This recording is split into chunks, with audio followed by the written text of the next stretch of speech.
Evolution 2025-এর জন্য কিন্তু আমরা অলরেডি 6টি ম্যাচ অফিসিয়ালিভাবে পেয়ে গেছি।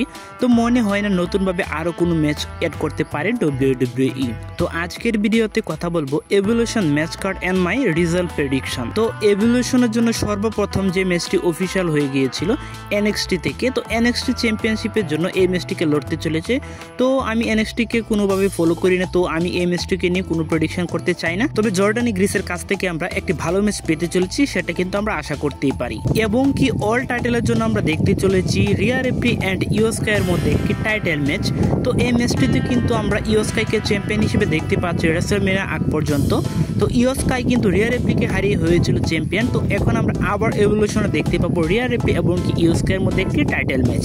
তো আমার কেন জানি মনে হচ্ছে এটা হয়তো ইয়ো স্কাইয়ের শেষ টাইটেল ম্যাচ হতে চলেছে। এখানে আমরা রিয়া রিপ্লিকে জয়লাভ হতে দেখতে পাবো। এবং কি আমরা স্ম্যাকডাউন টাইটেলের জন্য একটি ম্যাচ দেখতে চলেছি, ট্রিশ স্ট্র্যাটাস ভার্সেস টিফিন স্টেশনের মধ্যে একটি টাইটেল ম্যাচ। তো আমার মনে হয় না টিফিন স্টেশন এই ম্যাচটিতে হারতে বসবে। তো আমার মনে হচ্ছে টিফিন স্টেশন নির্দ্বিধায় বা নিঃসন্দেহে এই ম্যাচটিতে জয়লাভ করতে পারবে, টাইটেলটি তার নিজের কাছে রাখতে সক্ষম হয়ে যাবে। এছাড়া আমরা দেখতে চলেছি একটি ভালো ম্যাচ। একদিকে রয়েছে কুইন, অপরদিকে রয়েছে মানি ইন দ্য ব্যাংক উইনার। মানে আমরা দেখতে চলেছি জেড কার্গিল এবং কি নেওমির মধ্যে একটি সিঙ্গেল ম্যাচ। তো এই ম্যাচটি একটি ভালো ম্যাচ হতে চলেছে, কেননা দুজনে কিন্তু বর্তমানে ভালো সুপারস্টার, দুজনে কিন্তু বর্তমানে ভালো স্পটে রয়েছে। তো কেন জানি আমার মনে হচ্ছে এই ম্যাচটি হয়ে যেতে পারে ডিসকোয়ালিফিকেশনের মাধ্যমে শেষ। এছাড়া আমরা দেখতে চলেছি ওমেন্সদের মধ্যে ট্যাগ টিম চ্যাম্পিয়নশিপের জন্য একটি ফ্যাটাল 4-ওয়ে ট্যাগ টিম চ্যাম্পিয়নশিপ ম্যাচ। তো সেখানে কিন্তু আমরা স্ম্যাকডাউন এবং কি বর্তমান ট্যাগ টিম চ্যাম্পিয়নদেরকে দেখতে পাচ্ছি। তো নেক্সট র এবং কি NXT থেকে আমরা দুটি ট্যাগ টিম পেয়ে যাব। তো সেখানে আমরা ফ্যাটাল 4-ওয়ে ম্যাচ দেখতে পাবো।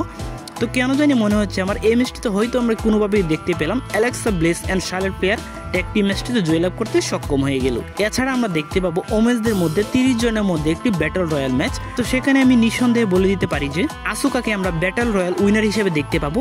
যেহেতু আসুকা রিটার্ন করার পর থেকে আমরা দেখতে পাচ্ছি সে ভালো ভালো ম্যাচ খেলেছে, but queen of the ring টুর্নামেন্টে সে কিন্তু হেরে বসেছে জেড কার্গিলের বিরুদ্ধে। তো সে যদি ওমেন্সদের মধ্যে ব্যাটল রয়্যাল জয়লাভ করতে পারে তাহলে কিন্তু আমরা দেখতে পাবো সে কিন্তু চলে যাবে ক্ল্যাশ ইন প্যারিসে একটি টাইটেল শটের জন্য। তো এভলিউশনে কে কোন ম্যাচটিতে জয়লাভ করতে পারে অবশ্যই কমেন্টে আপনার মতামত জানিয়ে যেতে ভুলবেন না।